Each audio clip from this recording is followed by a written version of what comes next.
Hi crafters! Welcome back to my channel. So today, papakita ko sa inyo yung bagong electronic die cutting machine na nakuha ko.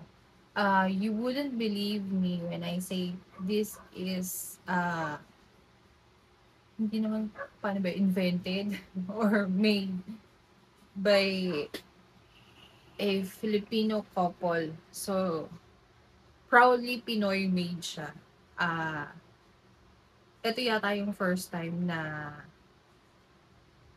makakakita tayo ng isang electronic die cutting machine na tatapat sa mga international names like Gemini, Cotton Boss, Fabmatic, and the rest yung C6 Big Switch na gawa ng Filipino. So, ito siya. Wait ako. Charan! Ayan. This is called die Dominator by Crafters World. So this is an electronic die cutting machine um, sold by and made by Crafters World Enterprises. Um, ano natin siya, ifo-focus natin siya. So si Crafters World, they started selling yung mga way back 20. Actually, na-meet ko kasi sila mga 20. I believe mga around 2018 or 2019 nung bumalik ako galing sa Kuwait. So, they started making yung mga die cuts. Ito. Yung mga thin die cuts, ito yung talagang pinaka first na mga gawa nila. So, meron silang mga for loot bags, cable boxes, and meron din silang for invitation. Actually, sa invitation ko sila unang nakilala na mga die cuts. So, isa yung mga uh, cutting dies nila sa pinaka-saleable sa akin na design nung nag-invitation pa ako pre-pandemic. So, ito yung mga design nila. So, sariling gawa nila to. Actually, agawan ngayon sa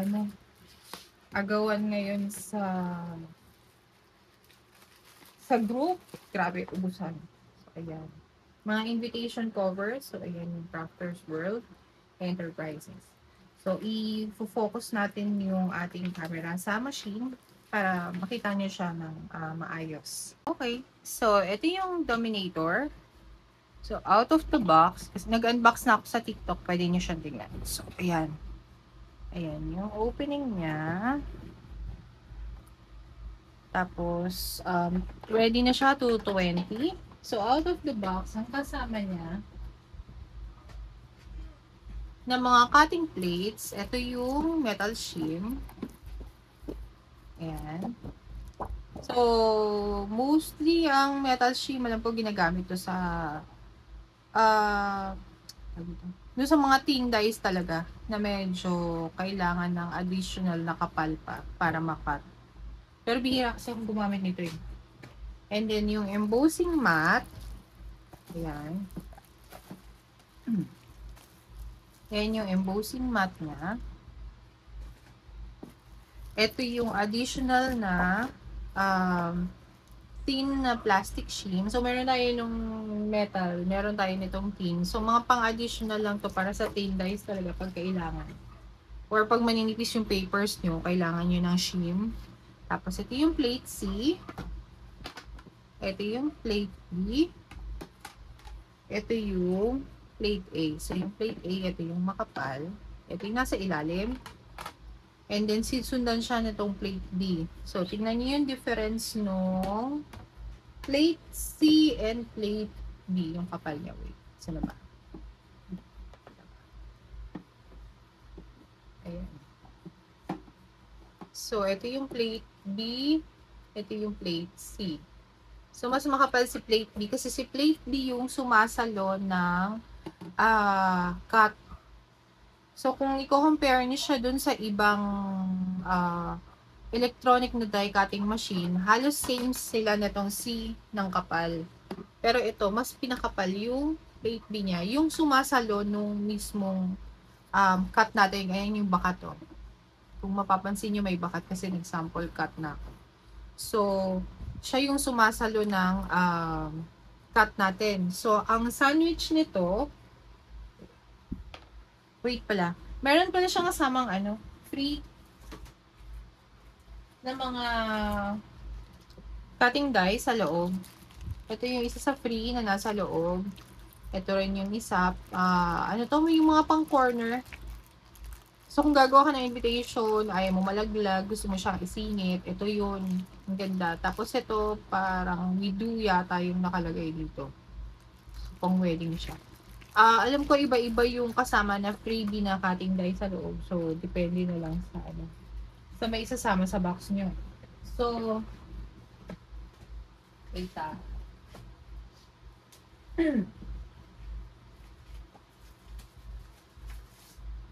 So, ang sandwich natin dito ay ganito. Kuha lang akong papel. So, ang sandwich natin, plate A, ito yung cutting dies down. Facing down yung cutting dies, ha. So, plate A, plate B, and then yung paper,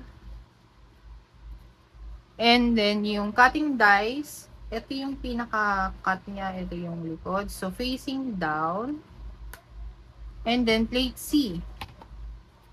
So, yun yung standard. Ito yung nakasanayan ko na, na sandwich. Pero, pwede din kayong cutting dies facing up.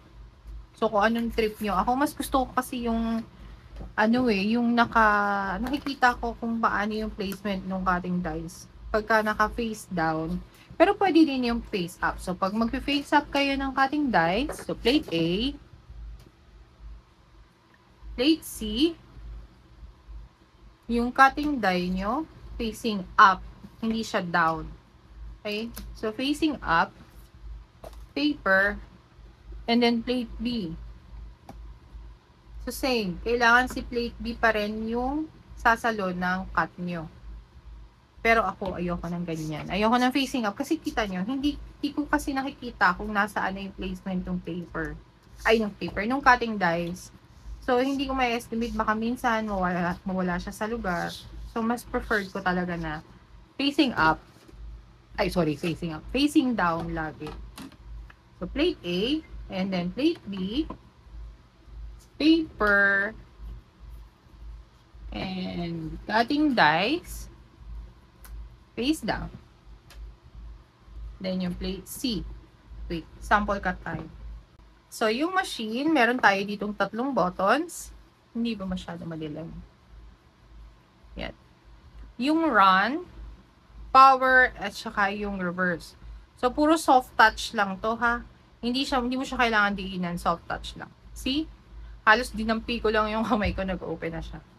So, pag ipapasok natin yung machine, tingnan nyo yung allowance.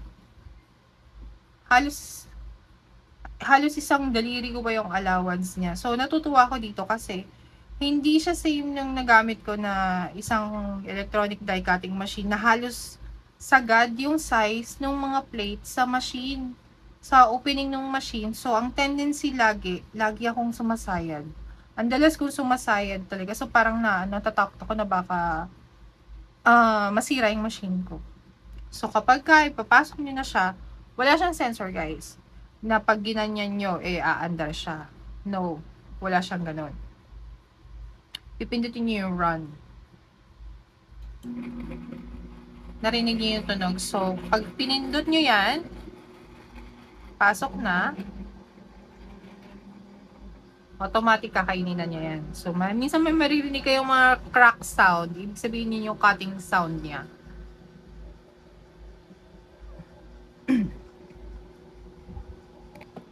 Ayan.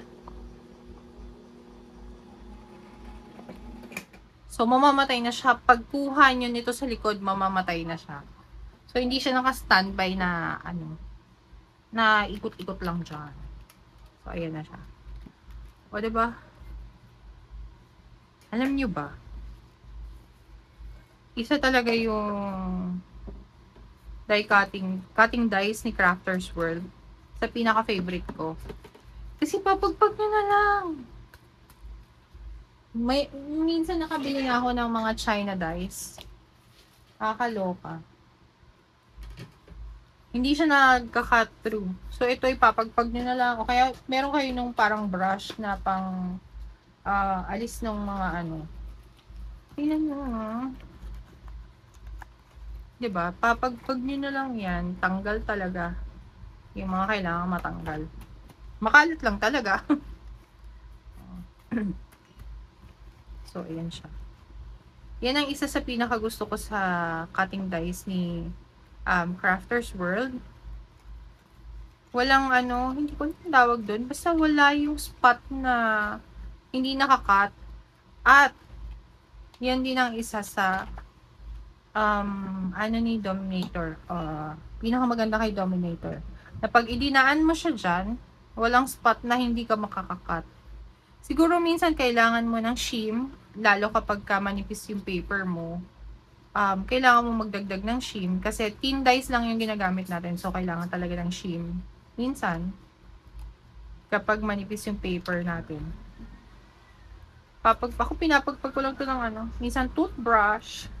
Siyempre yung bago na ano hindi ginamit ng tao, no. Basta yan. Ang iisa-isahin natin siya, mahirap. Kasi pinapagpag ko lang siyang gano'n, natatanggal naman siya. Ay, napunit na. Manipis kasi ito eh. Yung mga ordinary paper. So, ito yung isa sa saleable sa akin na design dati.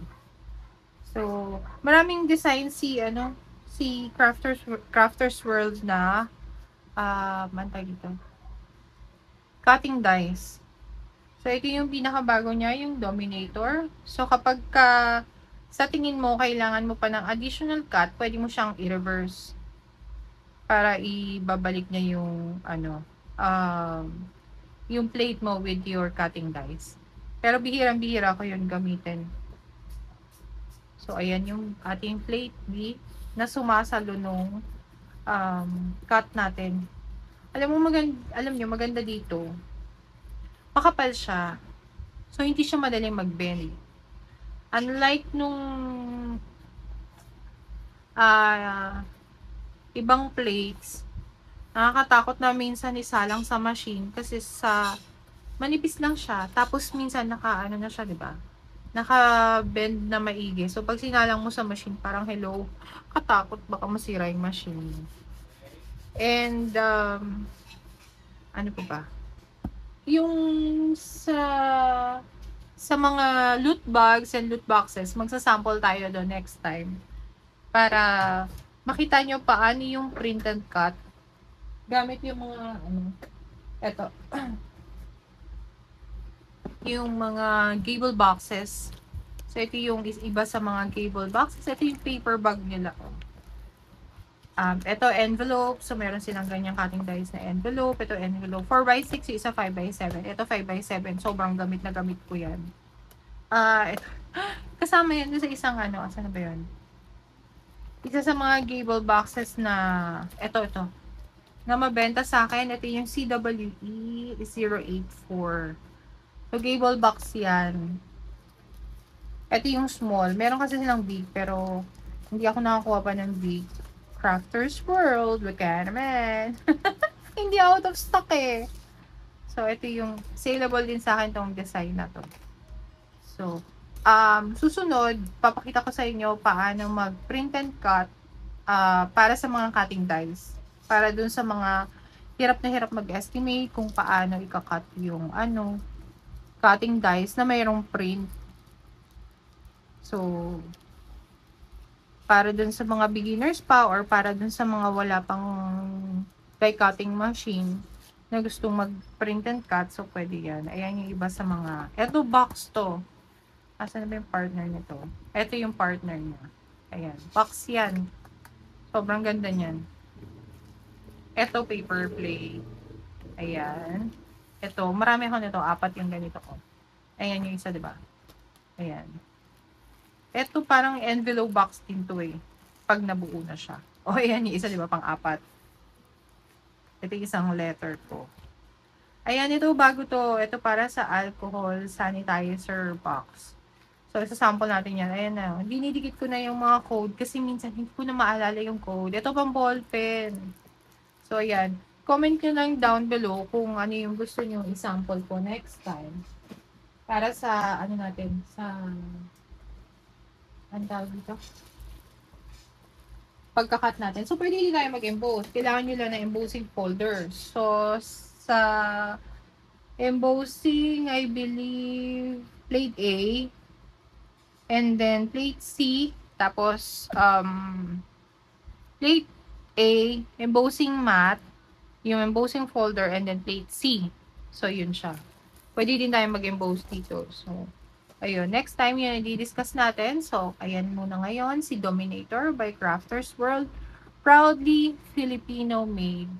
So, ayan. Kung may mga questions pa kayo, comment down below. And then, ililink ko rin yung group kung saan kayo pwedeng mag-join para makabili kayo ng mga cutting dies and yung, itong machine mismo.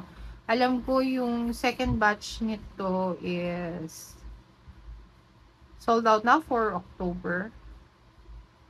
Kasi first batch to eh. First batch to. By the way, hindi to sponsored ha. Pinili ko siya. Hindi siya sponsored. Natuwa ako kasi dati meron ako ng purple na Gemini. Binenta ko kasi ang litong opening. Ito ang laki. Oh, sobrang laki niya. Pwede ka dito mag-thick dice. Yung Gemini hindi pwedeng thick dice. Thin dice lang ang po pwede. And nakaka-proud na gawa to ng Filipino. Na meron pa, na kaya pala nating makipag-compete sa mga international brands na quality. So, ang owner ng Crafters World Enterprises is si Boss J and si Shane Rarangol. Ewan ko tama yung pagka-pronounce ko sis. So, sila yung owner na Crafters World Enterprises. So, link ko na lang sa description box yung group para kung interested kayo para mag-order ng Dominator and yung mga cutting dies, alam niyo kung saan kayo kukuha. So, that's it for the Dominator. Ayan. Thank you so much for watching. So, ayan yung Dominator natin. Kung interested kayo, again, ipopost ko sa description box yung link ng group kasi naka-private siya. So, hindi kayo basta-basta makakapasok. Kailangan mag-request kayo and then pati yung official page, ililink ko na rin down below para kung interested kayo para sa Dominator by Crafters World. Thank you so much for watching. Watch out kayo dun sa more tutorials natin ng Dominator and then ng Cameo. Sa Cameo pala, wait. Napakita ko lang yung bagong labas na mga singit ko na rin. Yung mga bagong labas na ang tawag dito na vinyls. So, vinyls to from Big Pix Philippines na owner ng Silhouette Philippines. Sila yung distributor ng mga Silhouette camera dito. So, may mga tayo. Ayan. Bigay nila to. So, Symphony Silver. Ito.